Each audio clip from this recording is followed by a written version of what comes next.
in today's session.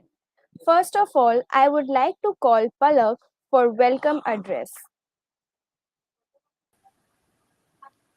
Good afternoon to our respected guest speakers, enthusiastic audience, and my fellow team members. I, Palak, welcome you all to the fourth panel discussion of the Virtual National Conference organized by Sarkari School and We Citizens Foundation. It is my honor to welcome all the eminent speakers from across the country and from different walks of life who have gathered here to share their knowledge and vast experience with us. The theme of conference is the Enlightened Children for New Era. The title for this panel is Health and Hygiene, Indispensable Child Right. Our esteemed panelists will shed light on this topic. Today, we have with us Shivakshi Bhattacharya, an alumni of Tech for India. She worked in 2019. She founded a global youth non-profit organization that advocated for equity of education. Thank you so much, ma'am, for gracing the event with your presence. Also, we are delighted to have with us Shweta Lakhera, who is currently working as an underwriting analyst at Exceedance.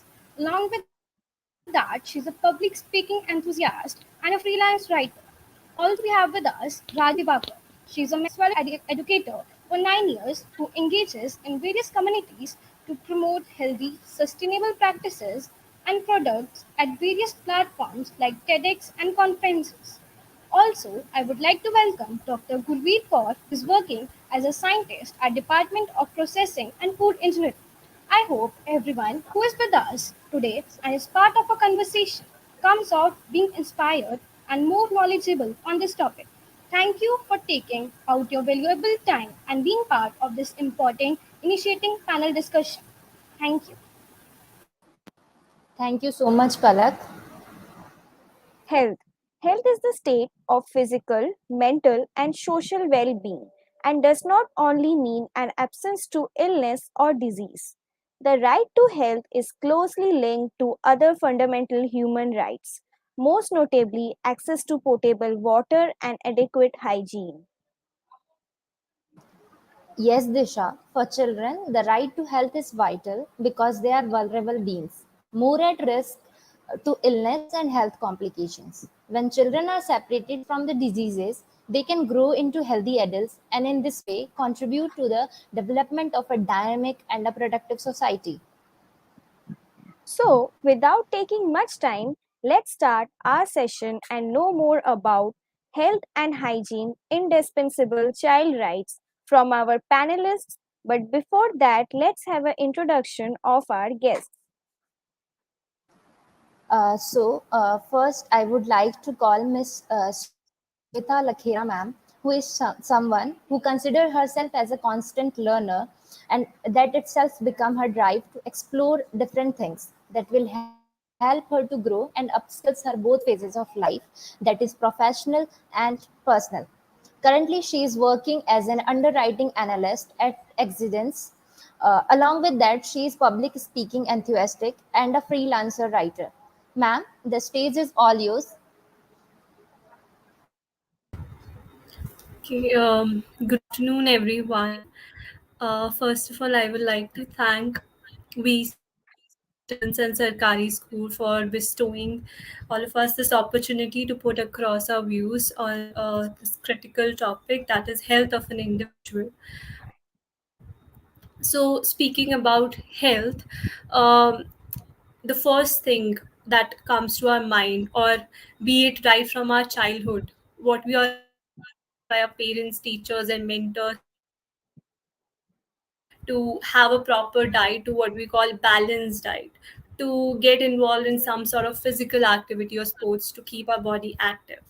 But the question is, how many times anyone has advised us to keep our mental health in place? Forget about advising, we have to talk about it. The consequence of this particular practice, of this ignorance, is majority of our talent youth end up giving up their lives.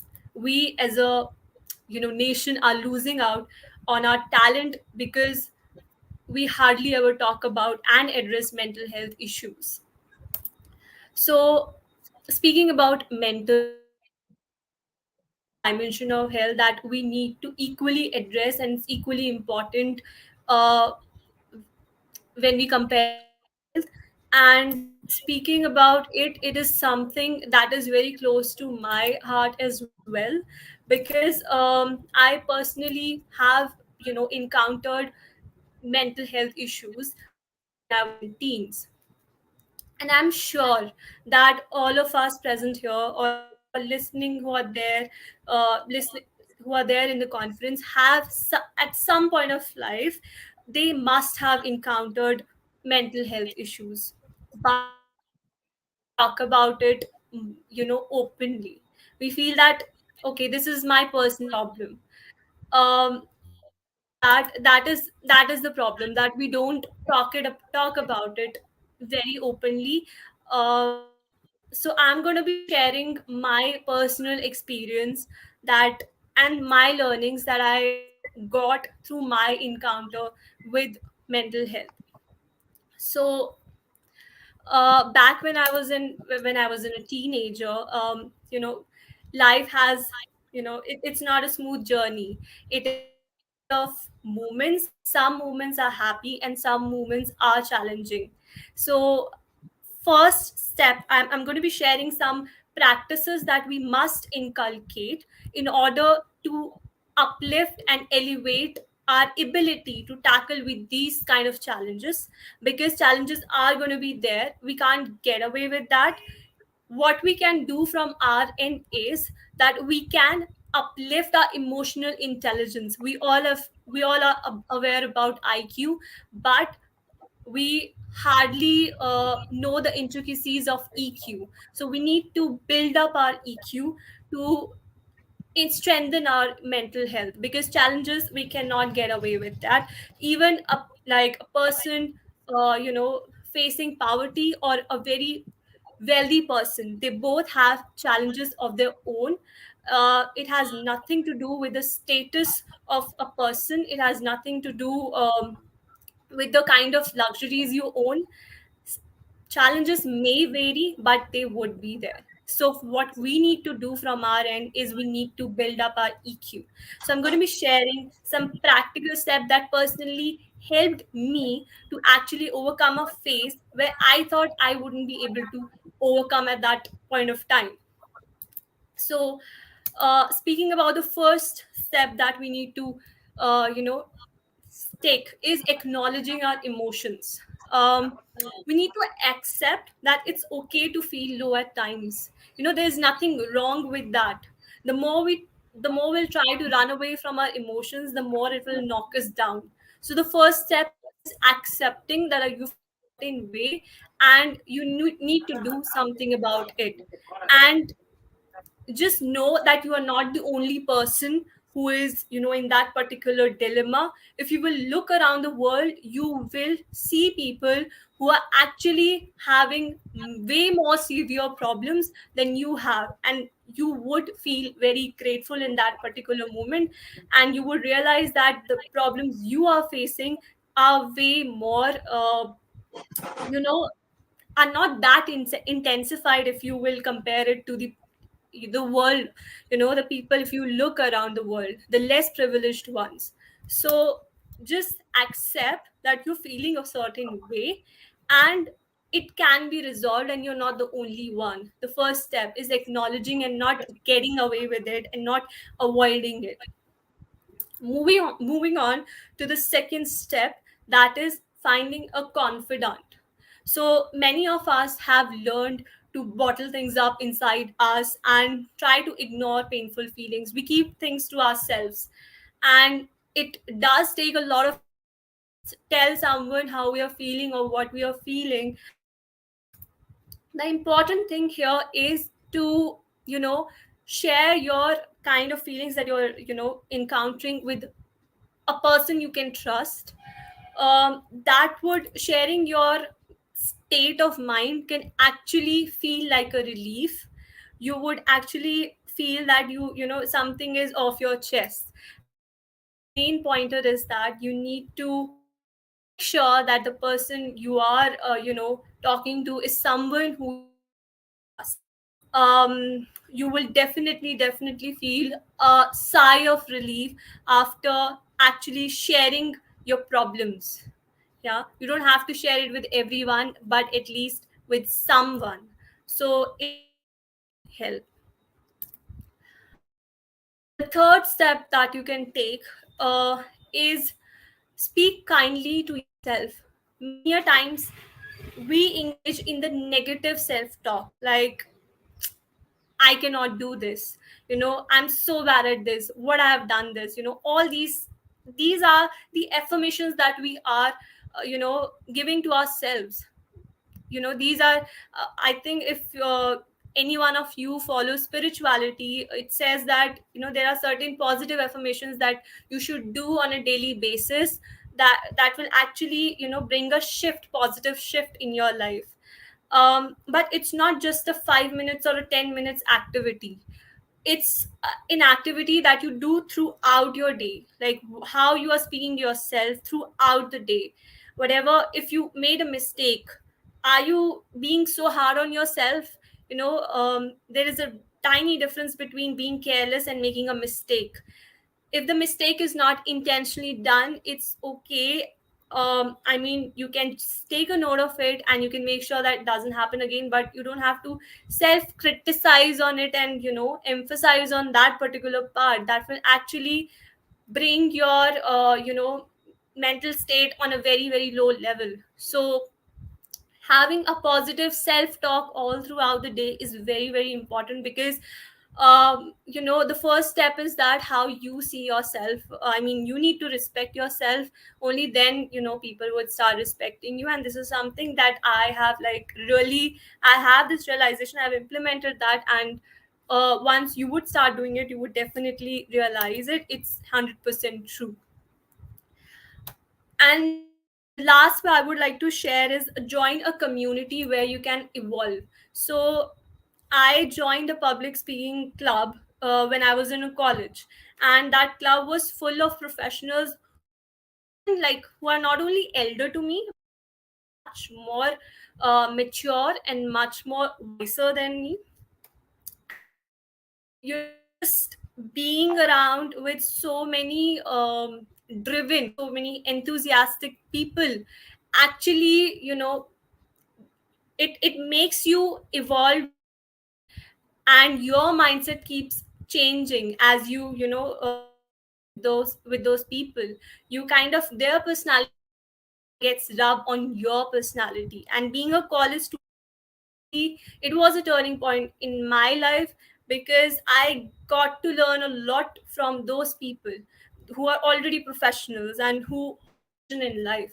So having, surrounding yourself with that kind of people will actually make you, to be more realistic and more driven in life. You would have a vision in life, and such small, small problems, you will tackle them. So it could be any community. It could be a community like this. It could be a book club, any community where you get a chance to evolve yourself. And when you see that growth happening, it definitely boosts your confidence. So when you start working on yourself, you would definitely see a boost in your confidence, a evolvement, a transformation in your personality. And that simply, gives you the confidence to just forge ahead, keep forging ahead in your life. So these are the some ways that I personally followed when I had my first encounter with mental health. I'm sure, like, these are some practical steps that would help you guys as well. So I mean, I would like to conclude by saying that our spiritual and physical our mental and physical health both makes us capable enough to forge ahead in our life and tackle the challenges and come out as a victorious. So let's not just keep ignoring our mental health, because it could work for a while, but for a long run, to function, you need to make sure that you are taking care of your mental health. So yeah, would I with this I would like to just conclude this thing. Thank you so much, ma'am. It was a great explanation by you, and I hope our audience will also imply the tips given by you. Next, we have Dr. Gurvi Kaur. She is currently working as a scientist at Department of Processing and Food Engineering, Punjab Agricultural University, Ludhiana. She did her master's and PhD in food process engineering from Indian Institute of Technology, Kharagpur. Her research area is minimal processing to avail higher nutrition and high quality food for consumers while taking care of food safety. She worked as a volunteer for CRY Kharagpur chapter and worked in Project Bal Rakshak too. Currently, she conducts workshops on child sexual abuse awareness for school students and their parents in schools. She is actively working for mental health of children and students. We are so honored to have you with us today, ma'am. The stage is all yours. Thank you so much, Disha, and thank you for organizing such an event where we can speak out. Actually, the platform is very less where we can speak out, and we can see that the if we feel that there is less space that we can where we can speak out our heart out. So what will be happening to the kids? What will be happening to the children, basically? So I'd like to thank Shweta for doing such a great work. So she had spoken about the mental health. So I'll go with the physical health. Okay, so if we talk about the health and hygiene, the indispensable rights of children, if we speak about the child rights, so basically two rights involved in this: that right of survival and right of development. Okay, so if we talk about mental health, so that it goes with the right of survival, and if we talk about the eating habits and the physical health, so that will go with both survival and development health. So when we talk about the child rights, about feeding them equally amount that is required for their development, and the amount which we need to give them nutritious food which may contain all the vitamins, minerals, and majorly protein part. Okay, so what is the problem in our society, in today's society, is basically we are not feeding the kids, the we are not feeding the toddlers first, then mothers and the children the proper amount of nutritious food.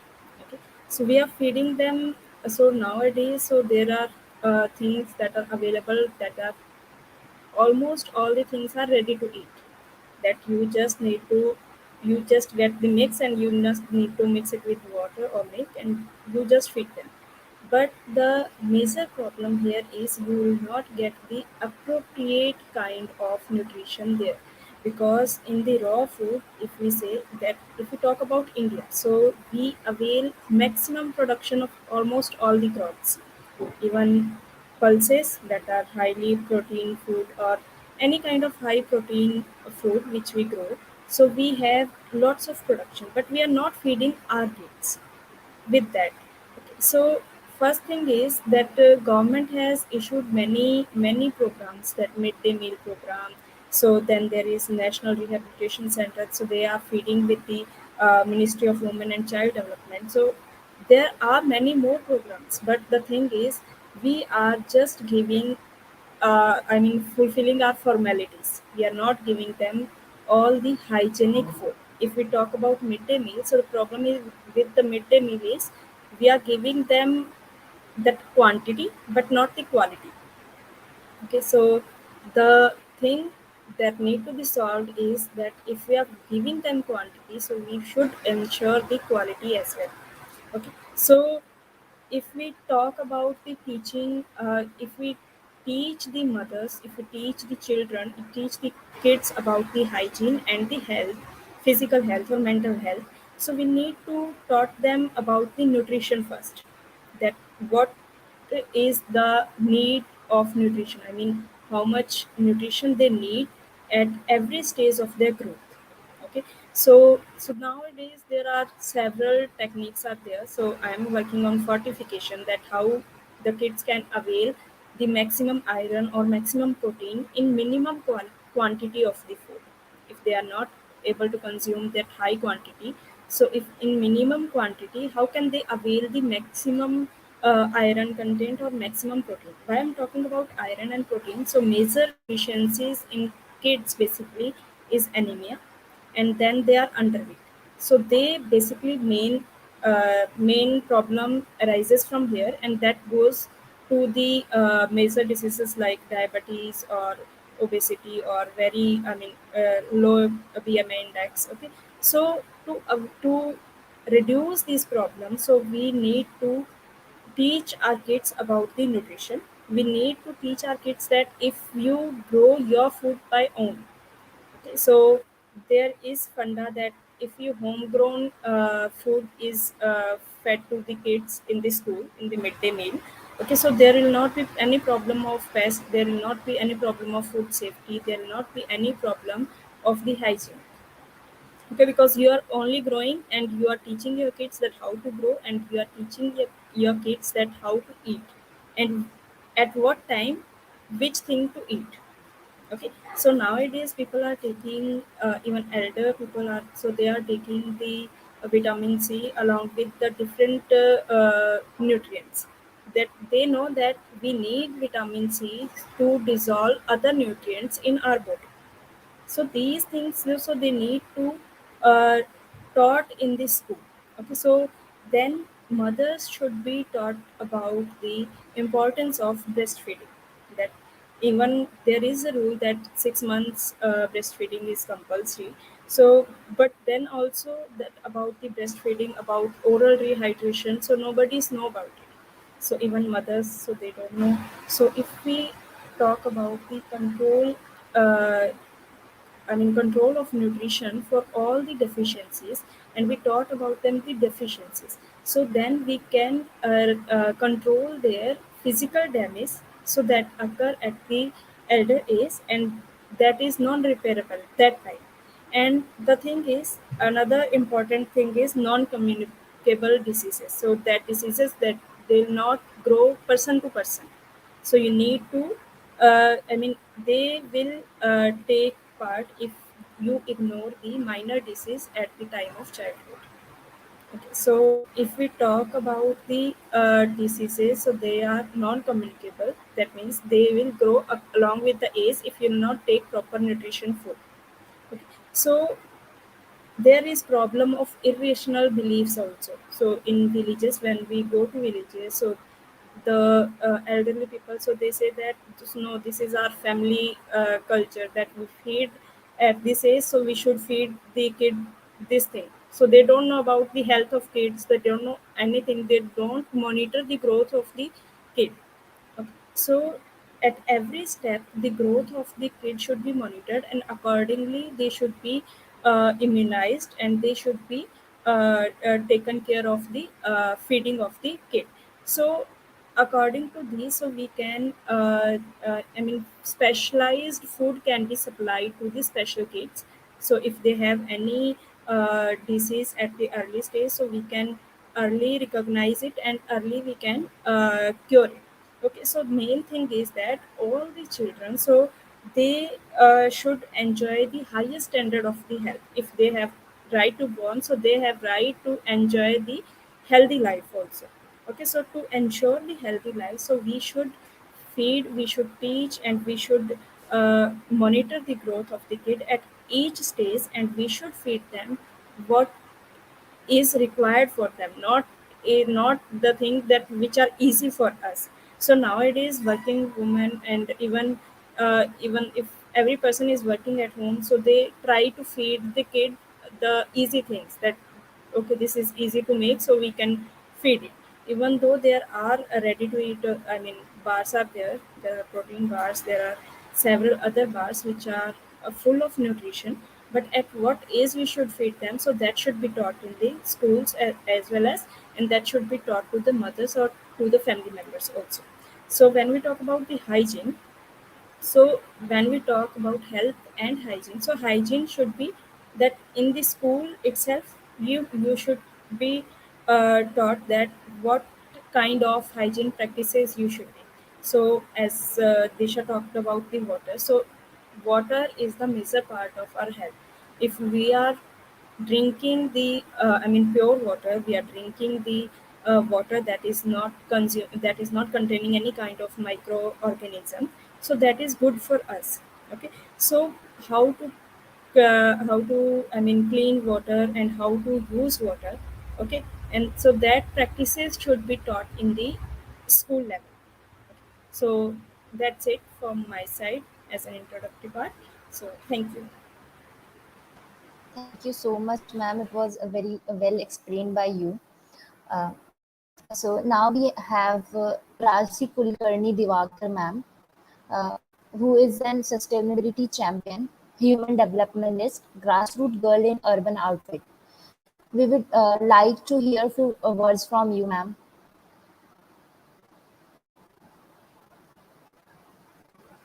Rajsi, ma'am.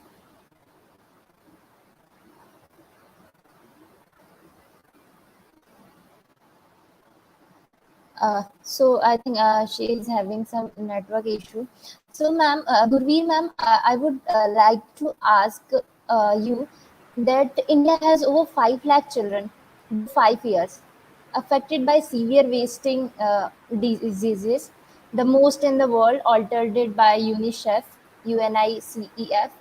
Severe wasting is also known as severe acute malnutrition. Is defined as a low weight for height. What policies do you think will help in improving the situation of malnutrition among children? Okay. So if we talk about the policies, so first policies should be that teaching about the nutrition. That if you think that kids under 5 year age, so they are facing the malnutrition problem, and this is the major problem all over the world, not in India itself. So you need to teach the mothers, you need to teach the caretakers that how to feed the kids and in what proportion you should feed them.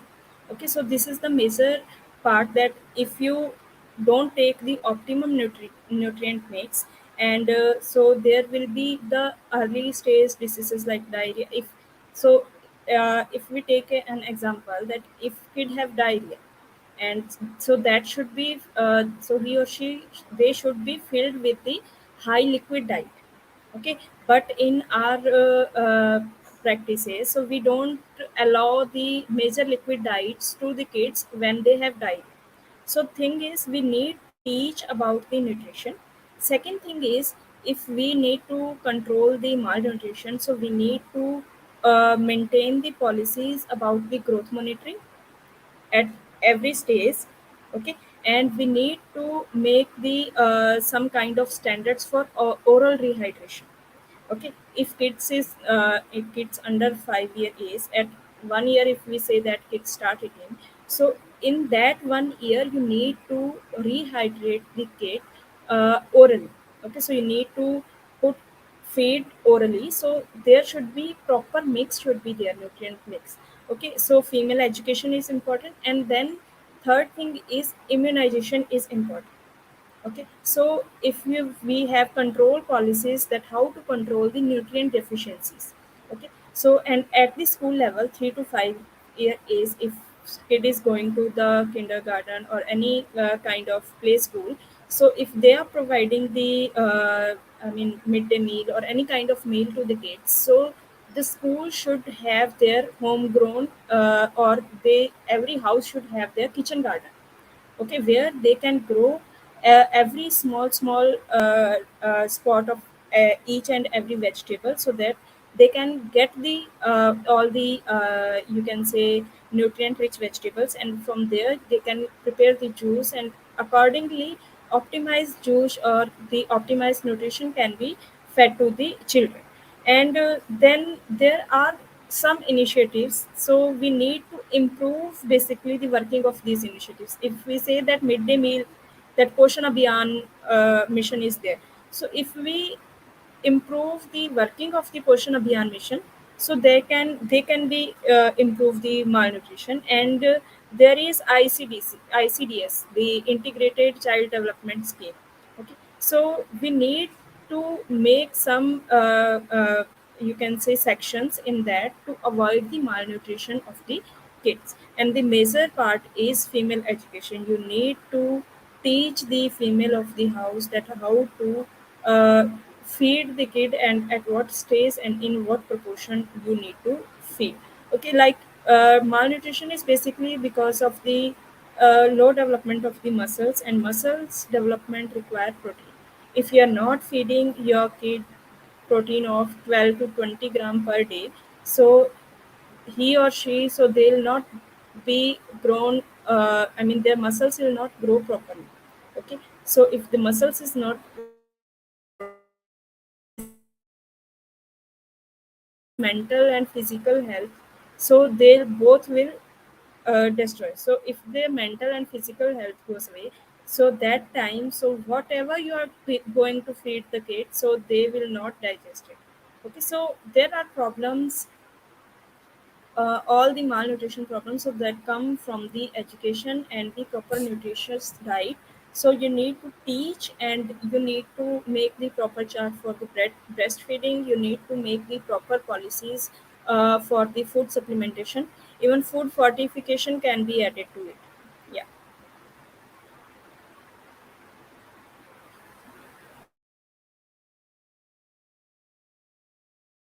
Okay, thank you so much, ma'am.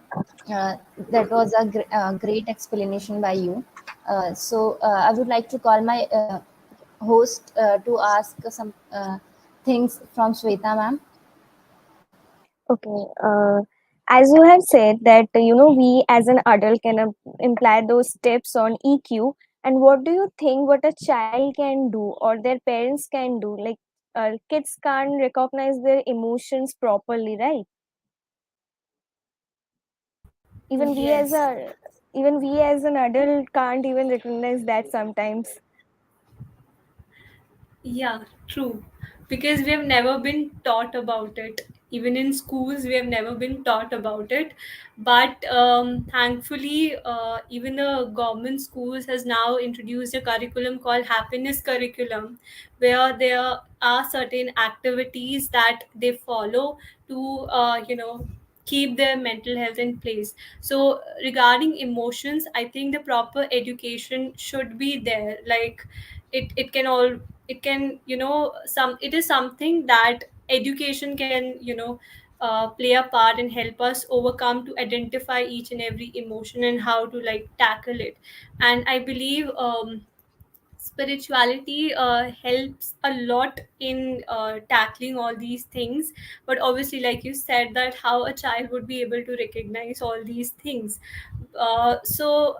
We don't need to like complicate it by using such terminologies, but we can definitely make them do certain activities that can help them to uh, to actually overcome a particular circumstance or a particular situation.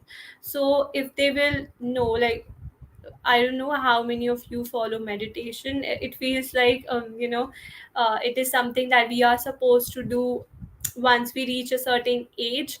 But I've heard this, like, I mean, spirituality is something, we face challenges only when, like majority of the challenges we encounter when we are young.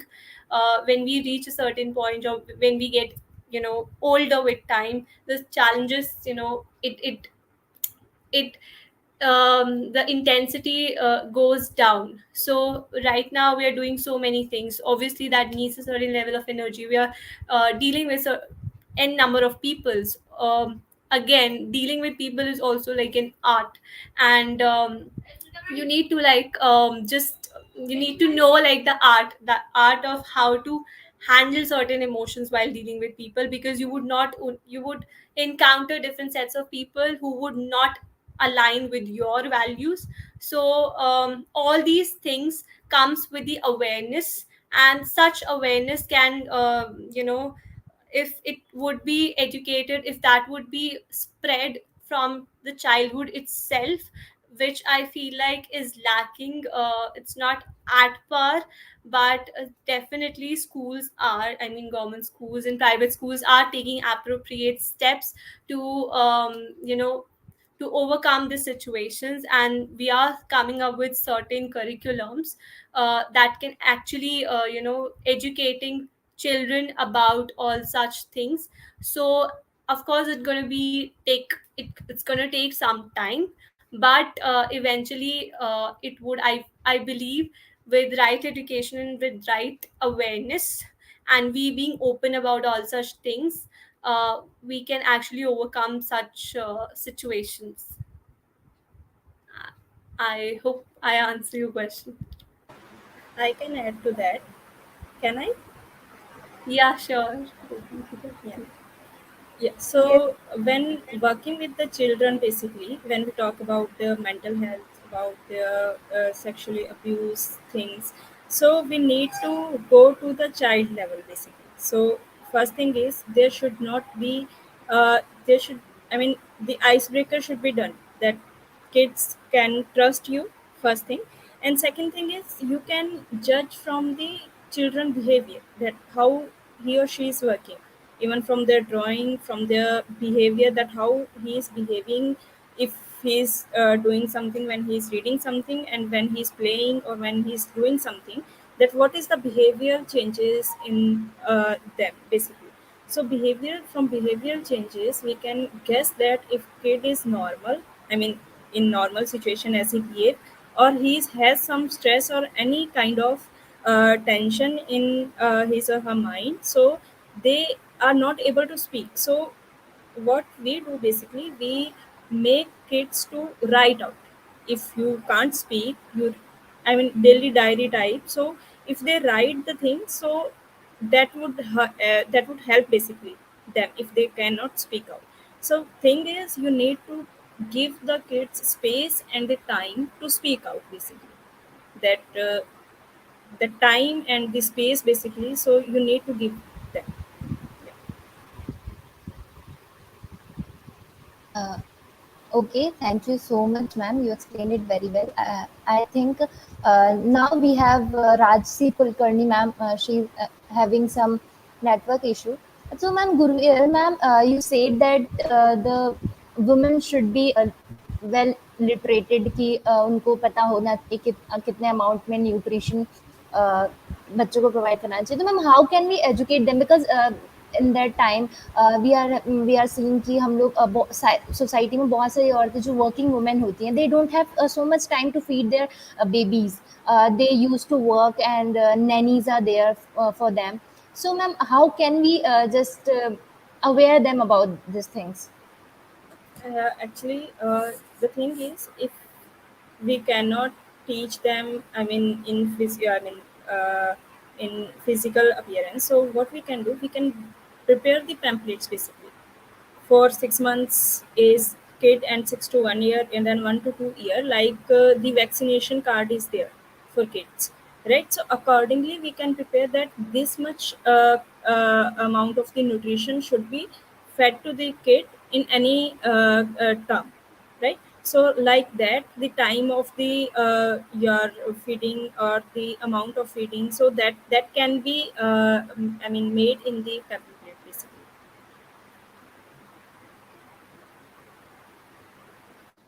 Okay, thank you so much, ma'am. Ma'am, I would like to ask one more question from you. कि, what you uh, have done research done in food processing engineering, and how it affects our health? Okay.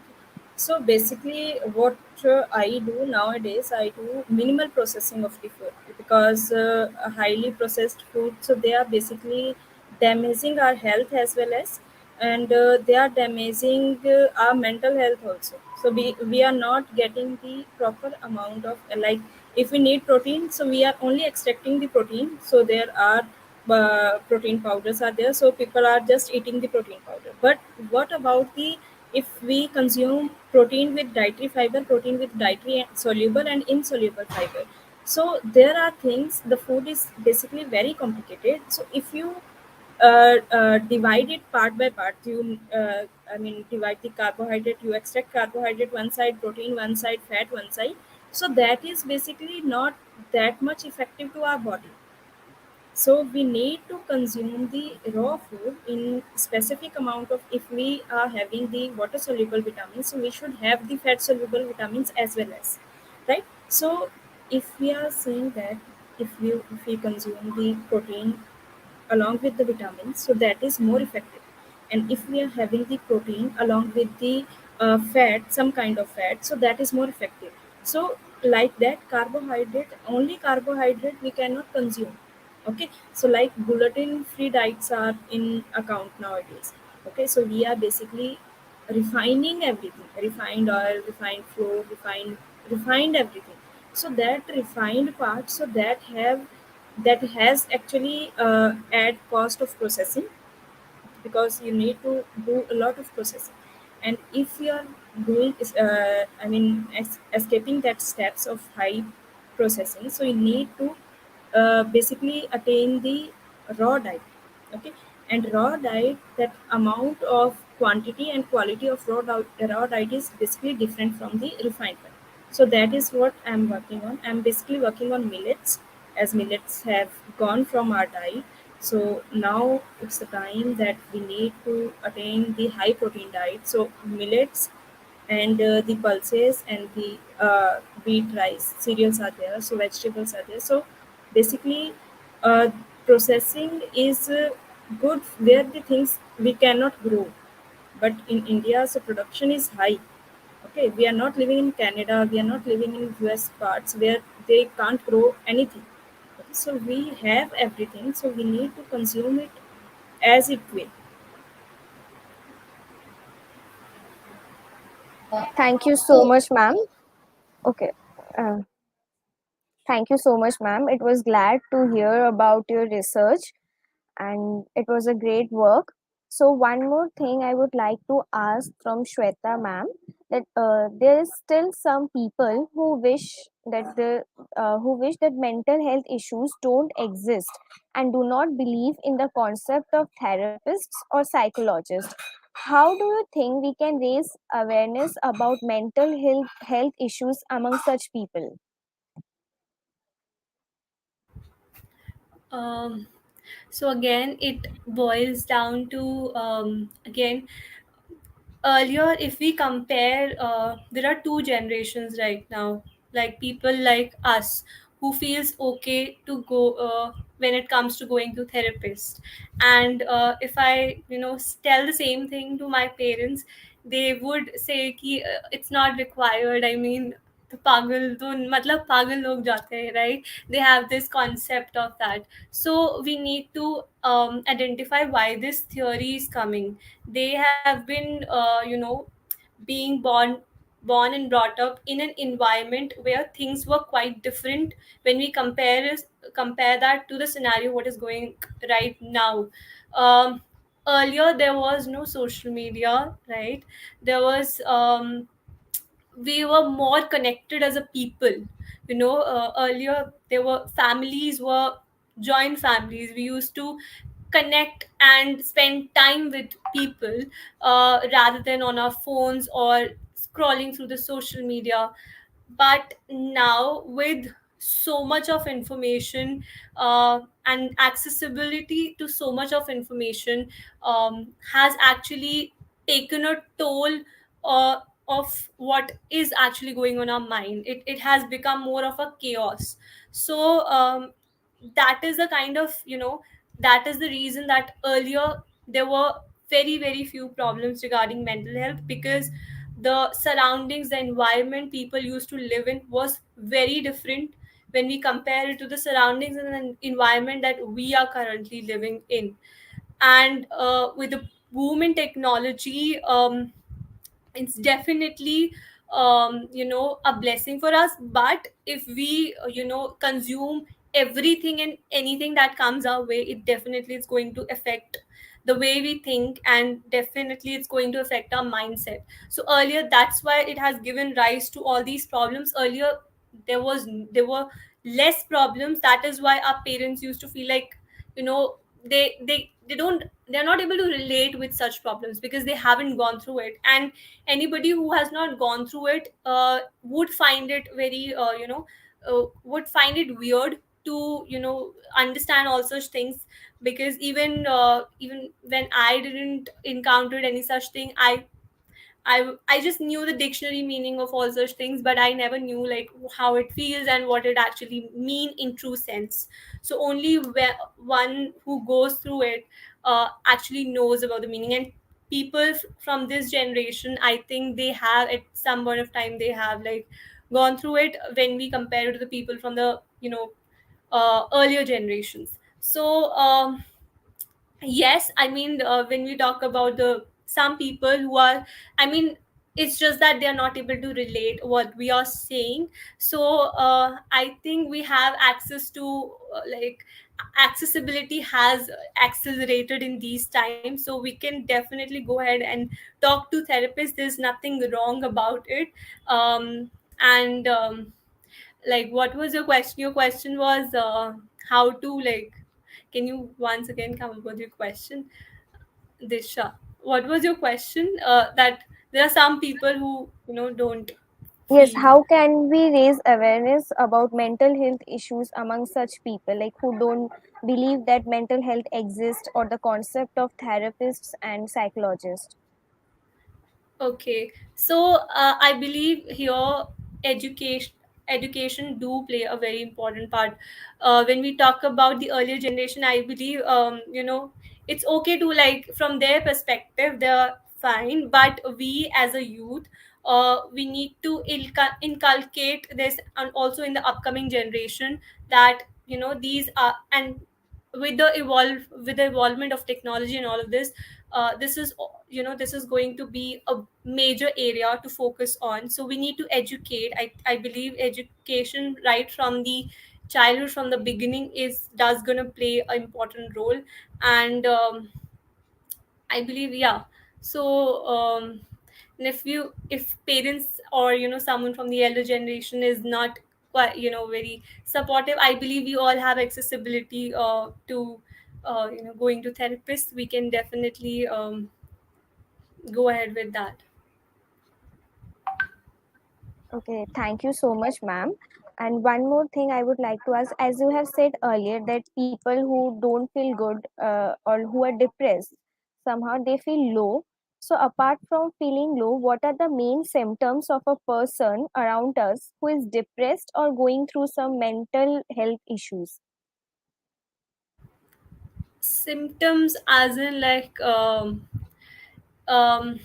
see, everybody have their own, like, if there is a particular situation, everybody response would be different to that particular situation depending on their capacity to handle that situation. So I mean, when it comes to symptoms, I mean, you doesn't feel in the present moment. I mean, you doesn't, even if you are in a room full of people, you would feel a kind of a void in yourself. I mean, that could be because of n number of reasons, but you would feel a void. You would not feel whole, a complete as a person. So I believe that is the point where you should take a step and do something about it. When you feel like you are not being yourself, you feel incomplete, you feel that there's something missing going on in your life. It's not only, I mean, it's, if I feel sad about a particular situation, that doesn't mean that I am depressed. So sadness is not equivalent to depression. Depression is like a very prolonged, it's something which is there for a very prolonged period of time. Sadness is just an emotion, it is for some time and goes away. It's not like for a extended period of time. But depression is something that you feel for a extended period of time, and you keep feeling that way. So feeling sad is not an issue. Obviously with life situations, it's okay to feel sad when, but it's, the problem is that we don't have to dwell over it. We don't have to just stay in that particular loop, and playing like a victim mindset, but we need to feel it, acknowledge it, and then just bounce back like your normal life. And you, if you feel like stuck in a situation for a long period of time, then obviously that is something that needs to be addressed. But there's nothing wrong with feeling sad or feeling low at times. It's happened with everyone. You cannot be happy all the time. But yeah, feeling that way for a long period of time, something that you need to, you know um, get it acknowledged and addressed. Okay, thank you so much, ma'am. You explained it very well. Now, I would like to call Miss Rajshri, ma'am. Sorry, I would like to call Rajshri, ma'am, to share her views on this topic. Uh, Rasi Kulkarni Divakar, ma'am, who is a sustainability champion, human developmentist, and a grassroots girl in urban outfit. We would like to hear a few words from you, ma'am. The stage is all yours.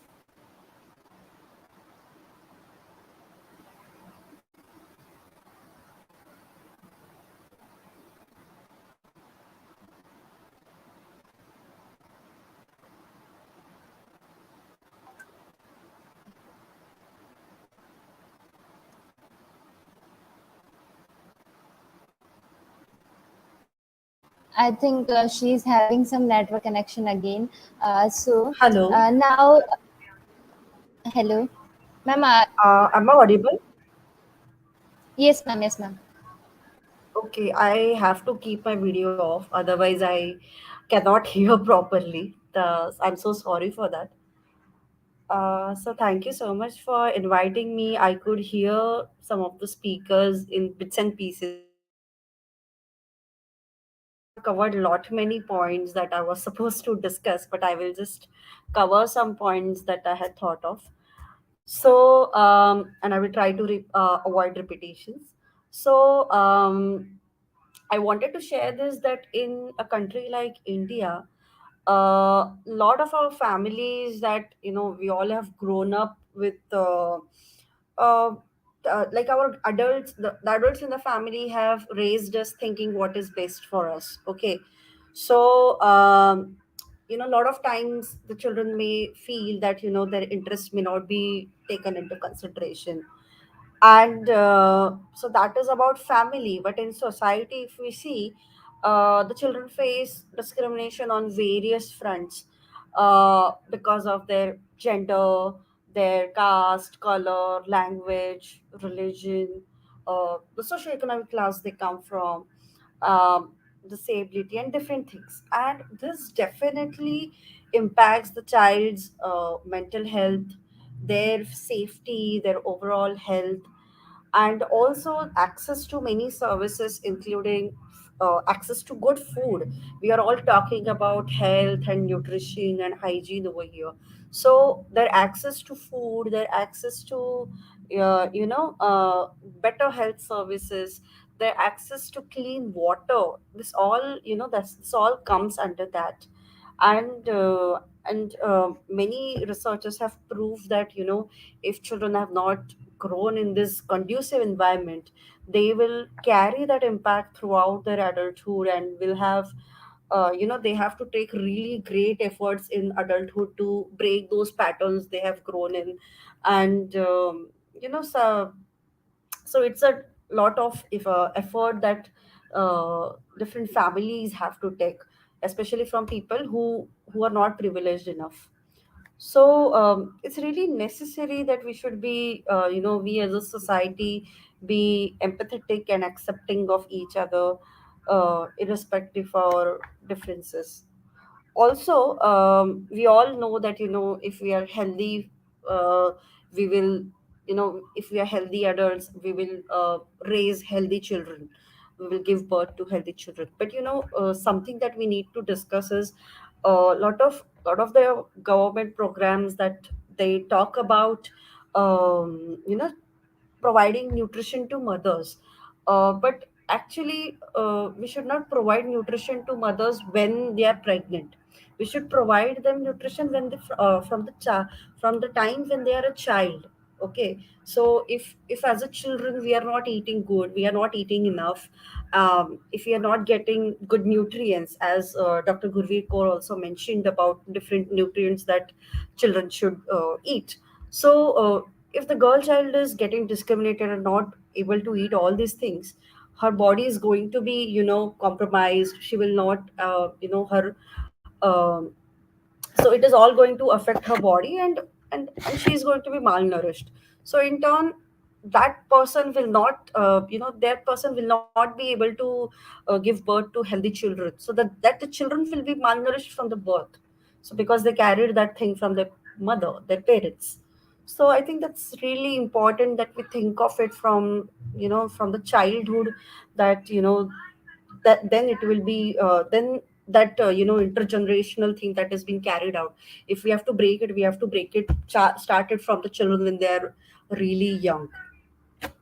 So this is what I felt about talking. And I also believe that in all these things, a lot of times government takes many efforts, but I think it's high time we involve various stakeholders in this, and not put the blame on government for all of it.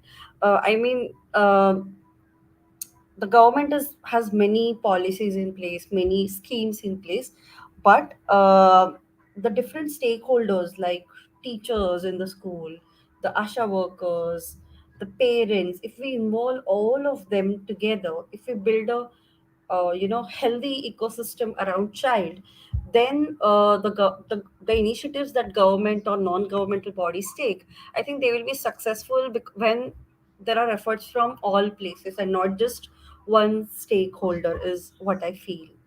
So yeah, these were thoughts in my mind when I was told I'm invited to this session. Thank you so much, ma'am, for sharing your views with us. Ma'am, I want to ask, as we know that Article 24 in the Indian Constitution states, children shall have the right to such protection and care as is necessary for their well-being.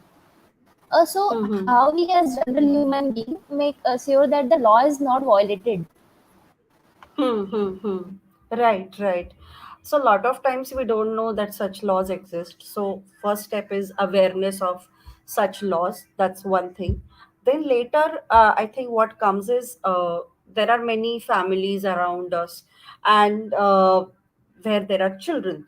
So and they all come from different backgrounds. So the awareness that they come from different backgrounds and their needs are different. I think that is also important.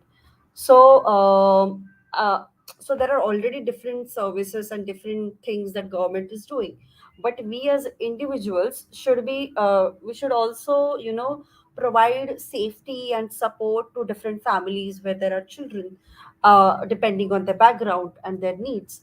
And we should also be, empathetic and accepting of each other, irrespective of our, differences, be it about any community, religion, or our thoughts about raising children or this. So I think that is very important as individuals that we can do. Hello, was I audible? Yes, yes, yes. Thank you so much, ma'am. And now I would like, we are glad to have you all as our guest. And one more thing, how are you feeling about the conference? Any suggestion about us?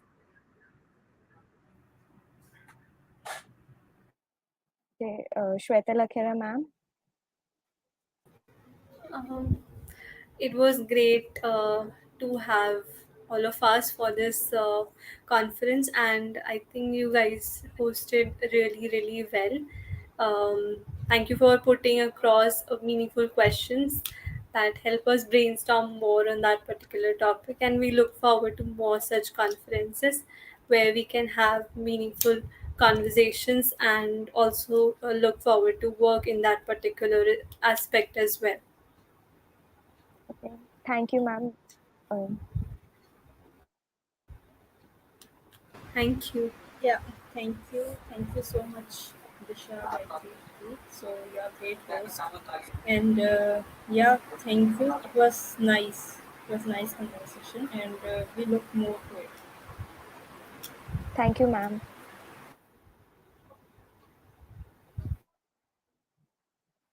So moving towards end of this session, I would like to call two winners from our article writing competition.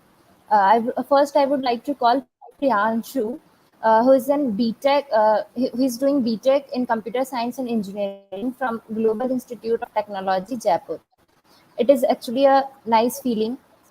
He has shared that it was an actually his nice feeling to participate in this article writing competition. So I would like to hear from him about his introduction and how he feels.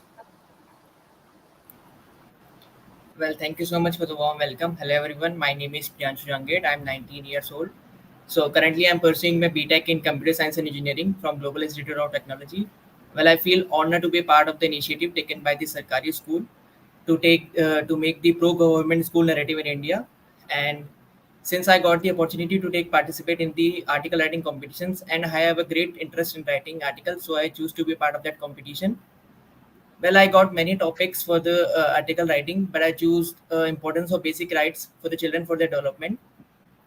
Since there has been many reasons for choosing that topic, as we can already see that around the world there are many children who are not getting their basic rights, whether it can be from the education, it can be from anything, and it is clearly seen from the newspapers and other news stuffs. And somehow I feel proud that if I'm able to contribute towards the society by increasing the awareness for the basic rights of the children, I'll feel proud that that's why I choose this topic. So I mentioned many things in my article. So there are many reasons for signing out children's right in human right conviction. So firstly, we need to understand that children are the most purest form of the human being, and they are the most innocent, trustful, and full of hope people. So we need to make sure that the children are getting their good education, they are getting good guidance for the better development of their future. But that not the case. The reality is very hard. There has been places where the children are not getting their rights, they are not getting the right to education, they are not getting the right to development, they are not getting their complete nutrition, they are not getting the right to protection and whatnot. So there has been many cases when the children are exploited, abused, whether it is sexually or whether it is physically. And there has been many significant increase in the child labor cases, in the child crimes, and there has been a lot things when children are indulged into the crimes. And that is the main reason behind this is us, not the children's. But the government is still working for them. There are many NGOs who are working for them, but I feel like it is not up to the government or the NGO. We need to make sure that we are also doing for the betterment of them. And I feel like if we all work together, we will get upon that and we'll do it. And it is already truly said that a child can become a person like Dr. APJ Abdul Kalam sir, or he can become a terrorist, but that depends upon his guidance and his rights given to him. The right given to his to express his views, his career choices, and whatnot. So that was from my side. Thank you so much for giving me the chances. Uh, Thank you so much. Have a nice day. Okay. Thank you, Priyanshu. Also, there is some confusion. Priyanshu and Preeti are the top 10 are the top two in the top 10 article writing competition, and the results will be announced at the valedictory session. Next, I would like to invite Preeti. She is currently pursuing BTech Pharmaceutical Technology, third year at Anna University, Chennai. I would like to introduce her, and she will say more about her article. Oh, thank you so much for giving me this wonderful opportunity. So, can you hear my voice? Is it audible? Yes, yes, you are audible. So, I'm really feeling so honored to be a part of this conference. So, coming to this article writing competition, why I chose this this topic is that it can personally relate with myself. So, in that article, I have mentioned that I've also been a part of this crime. The topic is crimes against children from a child's perspective. So, I needed to give a writing is because I see many crimes that is happening in the society right now. Even I'm from Tamil Nadu, Chennai. I'm currently pursuing BTech third year pharmaceutical technology at Anna University, Chennai. So I've been seeing many cases in my locality, personally, around my surroundings. So I just wanted to express the naked truths that has been happening in this society through my writing. I'm having a very keen interest in article writing, so I just wanted to express all the truths, and I just want to bring out a practical solution that might help, that might bring a small change in each and every home of today's world. So coming to the article, to start with, generally a crime is that is an act that tends to be punishable, whoever commits it. So what is serious crimes? So serious crimes is like the crimes against children, that is child pornography and child trafficking, etc. So we see these crimes happening in the society right now. So how I can relate with this crime is that I worked on this crime in my childhood when I was studying fifth grade. So uh, with that thing, I started to write it. I started to express it in my article. So from a child's perspective means it comes like what the child would feel after undergoing that crime. If a crime is committed to a child, is done to a child, what the child would feel after that, what that child would undergo. From that perspective, I started to write this. So being a child, the child will not have any maturity to accept all those crimes. It could be done from the child's own closer circles itself. Like a child would have known that particular people, like their own relatives, friends, etc. But the child would be very innocent that the child could not accept all those crimes.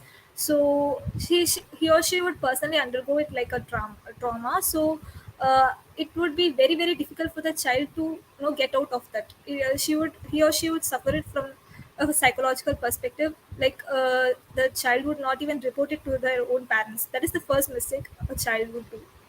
So this is the starting point of this crimes. Okay, this crimes not being exposed properly, even in the remote areas and all, they would be afraid to just report it to the police, the nearby police department, so that the crimes, the starting point of these crimes is at each and every home itself. So what I was trying to say is that in my article I try to express the practical solution of bringing a change in each and every home. Every parent should be aware of what is happening to their children. That would be a stepping stone to prevent all these crises. So every parent should watch and monitor their children, whatever he or she is doing. And today there are more technological advancements in the society. So the parents are like they are away, keeping things them, they are away from it, keeping children away from them. So due to these technological advancements, the either the parents or the children, they could not connect to themselves. So it due to this distance, the parents, they could not understand their children properly. That is the main reason for this booming crimes in the society. So coming to the government part, we can't do anything to change the system of the government, because we have been seeing more and more crimes in the society, but still now it is happening. It is not yet stopped. So it is a due role and responsibility of each and every parent to ensure the safety of their own children by teaching them what is good and bad touch, and giving the right guidance to them, and making them grow in a proper way, ensuring that their surroundings are good. These are the small ways that parent could do, or could bring a small change, so that in the society, so that it could bring a big change in the society. So with the government part, I know the governments, they have the filthy politics today. They are having a corrupted system too. So we can't do anything to change the laws that is there in the government, but we can bring a small change in every homes, by like ensuring that the proper guidance is given to children, ensuring that they are aware of the surroundings, etc. So this is what I have mentioned in my article. And that parents should make children aware of helpline numbers too. Like in Tamil Nadu, there is a helpline number called 181. So like these, for every locality, there would be a helpline number. So every parent should make their children aware of the helpline numbers to stop all these crimes. So I hope that every citizen of this country would do bring a small change in the society to at least halt these crimes. Not to a big extent, but at least bring a small change in this society. So, thank you so much for giving me this wonderful opportunity. Thank you so much. Okay, thank you so much, Preeti. Now, I would like to call Shruti for a vote of thanks.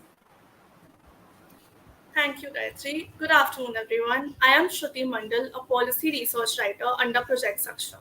I hope you all have enjoyed this enlightening conference. On behalf of Sarkari School, I want to sincerely thank each and every one of you for attending the discussion. Thank you so much, Shweta ma'am, for pointing out the importance of mental health and briefing us about the same. Gurveer ma'am, thank you for sharing your thoughts on the panel and giving us an insight on physical health.